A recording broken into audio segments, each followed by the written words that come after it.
Kairali news big breaking. Sabarimala സ്വർണ്ണ മോഷണക്കേസിൽ ഉണ്ണികൃഷ്ണൻ പോറ്റി സ്വർണം വിറ്റു എന്ന് കണ്ടെത്തൽ. ഗോവർദ്ധനാണ് വിറ്റത്. ബെല്ലാരിയിലുള്ള വ്യാപാരിയാണ് ഗോവർദ്ധന്റെ മൊഴി SIT രേഖപ്പെടുത്തി. ഷീജ വിവരങ്ങളുമായി ചേരുന്നു. ഷീജ, നിർണായകമായ വിവരങ്ങൾ.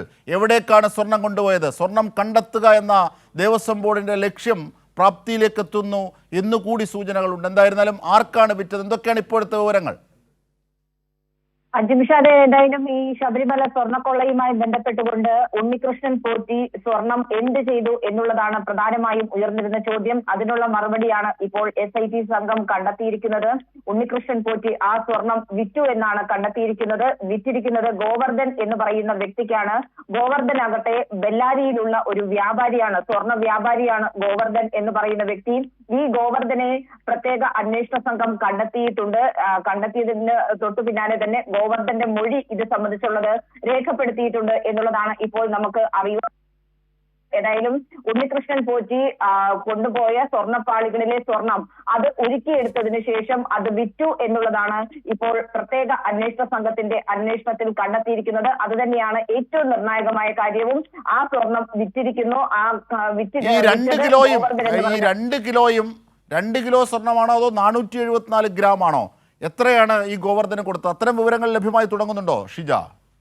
അത്തരം വിവരങ്ങൾ ഉടൻ തന്നെ ലഭ്യമാകുന്നതായിരിക്കും അജിംഷാദ്. കാരണം ഇത് ഒരുക്കിയതിലൂടെ ഉണ്ണികൃഷ്ണൻ പോറ്റിയുടെ കൈവശമുണ്ടായിരുന്നത് 469 ഗ്രാം സ്വർണമായിരുന്നു. ഈ 469 ഗ്രാം സ്വർണവും മുഴുവനായി ഗോവർദ്ധന് വിറ്റതാണോ എന്നുള്ളതിൽ സംബന്ധിച്ച് അല്പസമയത്തിനകം തന്നെ നമുക്ക് വ്യക്തത കൈവരിക്കാൻ സാധിക്കും. അതായത് ഈ കേസുമായി ബന്ധപ്പെട്ടുകൊണ്ട് നിർണായകമായ ഒരു കണ്ടെത്തൽ തന്നെയാണ് ഇപ്പോൾ പ്രത്യേക അന്വേഷണ സംഘം കണ്ടെത്തിയിരിക്കുന്നത് എന്നുള്ള കാര്യമാണ്. അതിന്റെ അടിസ്ഥാനത്തിൽ തന്നെയാണ് ഉണ്ണികൃഷ്ണൻ പോറ്റിയുടെ തെളിവെടുപ്പ് അടക്കമുള്ള നടപടികളിലേക്ക് ഇന്ന് പ്രത്യേക അന്വേഷണ സംഘം കടന്നിരിക്കുന്നത് എന്നതുകൂടിയാണ് ഇതിൽ ഏറ്റവും പ്രധാനപ്പെട്ട കാര്യം എടുത്തു പറയേണ്ടത്.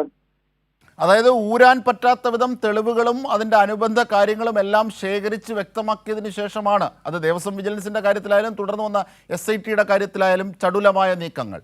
അതാണ് ഒരുപക്ഷെ ഇതിലേക്ക് എത്തിക്കുന്നത്. കൽപേഷ്, ഇപ്പോൾ ഗോവർദ്ധൻ, ഇങ്ങനെയുള്ളവരുമായുള്ള ബന്ധം, ഗോവർദ്ധന് ഈ സ്വർണം വിറ്റ വിവരം, ഇതൊക്കെ കൃത്യമായി അന്വേഷണ സംഘം ശേഖരിച്ചു. അതാണ് ഉണ്ണികൃഷ്ണൻ പോറ്റി കുടുങ്ങുന്നത്. പഴുതുകളടച്ചുള്ള നീക്കമാണ്.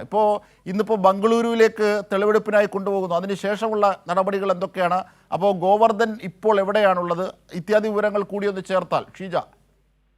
തീർച്ചയായും ഈ ഗോവർദ്ധൻ നിലവിൽ ബെല്ലാരിയിൽ തന്നെയാണുള്ളത്. പ്രത്യേക അന്വേഷണ സംഘം ഗോവർദ്ധനെ കണ്ടെത്തുകയും ഗോവർദ്ധന്റെ മൊഴി രേഖപ്പെടുത്തുകയും ചെയ്തിട്ടുണ്ട്. ഇതിൽ നിർണായകമായിട്ടുള്ള മൊഴി ഗോവർദ്ധനിൽ നിന്ന് ലഭിച്ചിട്ടുണ്ട് പ്രത്യേക അന്വേഷണ സംഘത്തിന് എന്നുള്ളതാണ് മനസ്സിലാക്കുന്നത്. അതിലാണ് ഉണ്ണികൃഷ്ണൻ പോറ്റി സ്വർണം ഗോവർദ്ധനെ വിറ്റു എന്നുള്ളത് കണ്ടെത്തിയിരിക്കുന്നത്. ബെല്ലാരിയിലെ ഒരു വലിയ സ്വർണ്ണ വ്യാപാരിയാണ് ഗോവർദ്ധൻ എന്ന് പറയുന്ന വ്യക്തി. അപ്പോൾ ഇത്തരത്തിലുള്ള ആളുകളുമായി വലിയ തരത്തിലുള്ള ഇടപാട് അത് ഉണ്ണികൃഷ്ണൻ പോറ്റി കാലങ്ങളായി ചെയ്തു വന്നിരുന്നു എന്ന് തന്നെ വേണം ഇതിൽ നിന്നും അനുമാനിക്കാൻ. അതുകൊണ്ട് ആ രീതിയിൽ സ്വർണം ഉരുക്കിയതിനു ശേഷം ഇതുകൊണ്ട് വിൽക്കുന്നതുമായി ബന്ധപ്പെട്ടുള്ള നടപടികൾ ആ രീതിയിൽ നടത്തി മുന്നോട്ട് പോകാൻ ഉണ്ണികൃഷ്ണൻ പോറ്റിക്ക് സാധിച്ചത് എന്നുള്ള കാര്യമാണ്. ഉണ്ണികൃഷ്ണൻ പോറ്റിയുടെ ചോദ്യം ചെയ്യൽ നടത്തുന്നതിന് മുൻപ് തന്നെ പ്രത്യേക അന്വേഷണ സംഘം തീരുമാനിച്ചതും അങ്ങനെയായിരുന്നു. അതായത് പ്രത്യേക അന്വേഷണ സംഘത്തിന്റെ ഒരു ആക്ഷൻ പ്ലാൻ എന്ന് പറയുന്നത് ആദ്യം പരമാവധി തെളിവുകൾ പ്രതികൾക്കെതിരെ ശേഖരിക്കുക, ആ തെളിവുകളുടെ അടിസ്ഥാനത്തിൽ അവരെ ചോദ്യം ചെയ്യുക. അങ്ങനെ ചോദ്യം ചെയ്തതിന്റെ അടിസ്ഥാനത്തിലാണ് ഉണ്ണികൃഷ്ണൻ പോറ്റിക്ക് ഗൂഢാലോചന സമ്മതിക്കേണ്ടി വരുന്നത്.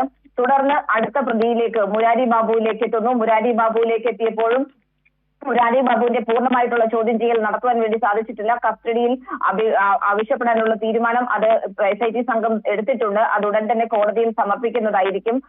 അതിനൊപ്പം തന്നെ പക്ഷേ മുരാരി ബാബുവിനെ കസ്റ്റഡിയിൽ വാങ്ങുന്നതിന് തൊട്ട് മുൻപായി ഉണ്ണികൃഷ്ണൻ പോറ്റിയുടെ തെളിവെടുപ്പ് പൂർത്തിയാക്കേണ്ടതുണ്ട്. അതിന്റെ ഭാഗമായി കൂടിയാണ് ഇപ്പോൾ ഉണ്ണികൃഷ്ണൻ പോറ്റിയുമായി തെളിവെടുപ്പിനടക്കം പ്രത്യേക അന്വേഷണ സംഘം പുറപ്പെട്ടിരിക്കുന്നത്.